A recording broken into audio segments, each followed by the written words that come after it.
이것은 너희에게 영원한 법규가 될지니라. 일곱째 달 곧 그 달 10일에 너희는 너희 혼을 괴롭게 하고 아무 일도 하지 말되 너희 나라 사람이든지 너희 가운데 머무는 타국인이든지 그리할지니라. 아멘. 오늘 본문은 이것은 너희에게 영원한 법규가 될지니라는 말씀으로 시작합니다.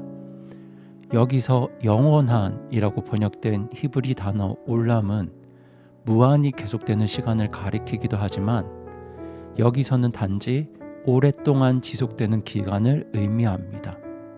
이것은 대속죄일의 법규가 예수 그리스도의 구속사역 이후에도 영원할 것이라는 말씀이 아니라 하나님께서 정하신 날까지 이 대속죄일에 대한 법규가 지속될 것이라는 뜻입니다. 때문에 이 대속죄일 제사는 예수님이 십자가에서 죽으실 때까지 유대인들을 통해 매년 끊이지 않고 지속되었습니다. 다만 매년 반복된 대속죄일을 통해서 우리는 속죄 제물로서 동물의 피가 가지는 한계를 발견합니다.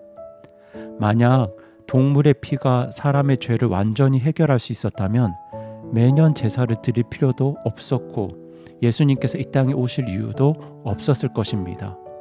동물의 죽음과 피로 인간을 구원하실 수 있는데 하나님께서 자신의 가장 사랑하는 아들 예수님을 십자가 죽음으로 내모실 이유가 있었을까요? 만약 동물과 죽음의 피로 인간의 죄 문제를 해결할 수 있는데 하나님께서 외아들 예수님을 십자가로 내모셨다면 우리 하나님은 사랑이 없는 무자비하신 하나님이십니다. 궁극적으로는 동물의 피로 우리를 구원하시는 것이 불가능했기 때문에 예수님께서 십자가에서 죽으신 것이죠. 이처럼 매년 대속죄일에 피를 흘리고 죽어간 짐승들은 훗날 십자가에서 죽으실 예수님에 대한 예표였습니다. 예수님을 믿은 유대인들은 대속죄일을 통해서 예수님께서 죽으신 이유와 목적을 더 분명하게 깨달았고 이것을 이방인들에게도 전할 수 있었습니다. 그렇게 이 땅에 오신 예수님께서는 오직 한 번 자신을 속죄 제물로 드림으로 사람에게 필요한 모든 속죄의 과정을 마치셨습니다. 이에 히브리서 10장 10절은 이렇게 말씀합니다.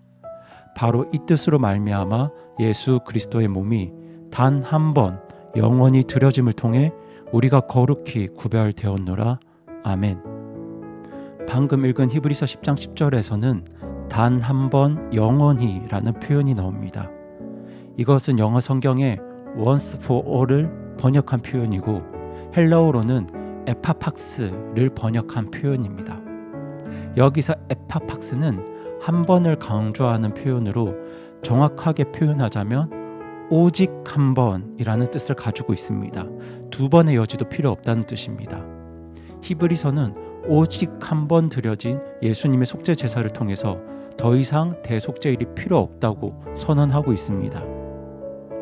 레위기가 이스라엘 백성들에게 주어진 때가 대략 주전 1450년경입니다.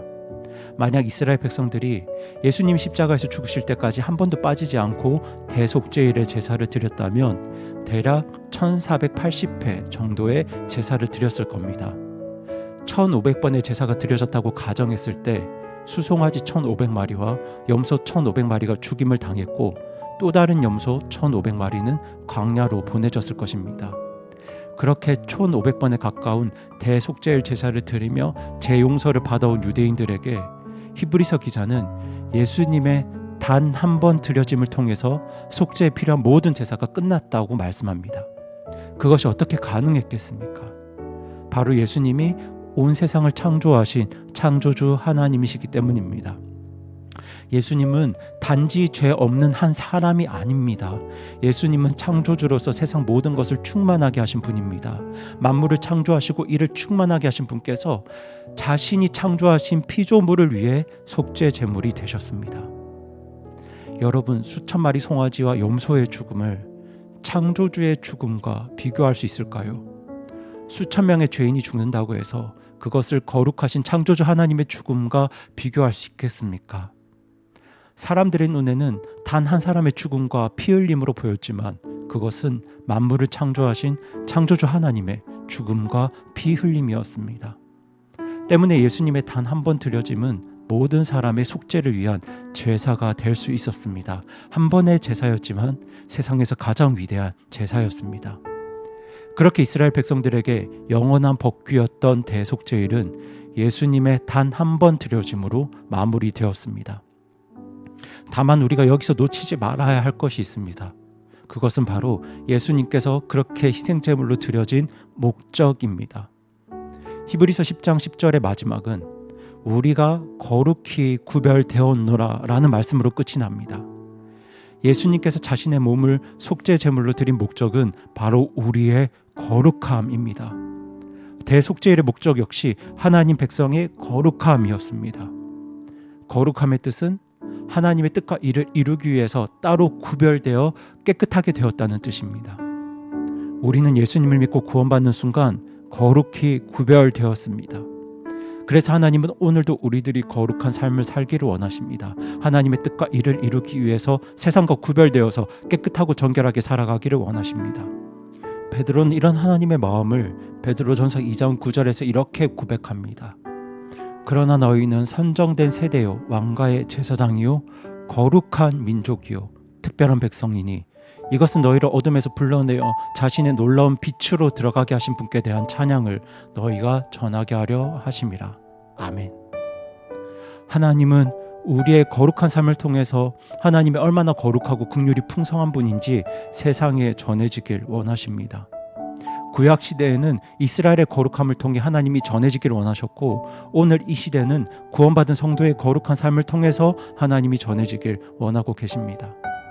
이를 위해 창조주이신 예수님께서 속죄 제물이 되어주셨죠. 영원한 법궤의 목적도 거룩함이었고 단 한 번 드려진 예수님의 목적도 거룩함이었습니다. 저는 우리 성도분들께서 이 레위기를 묵상하실 때 더욱 이 거룩함에 대해서 진지하게 고민하고 묵상해 보시기를 권면드립니다.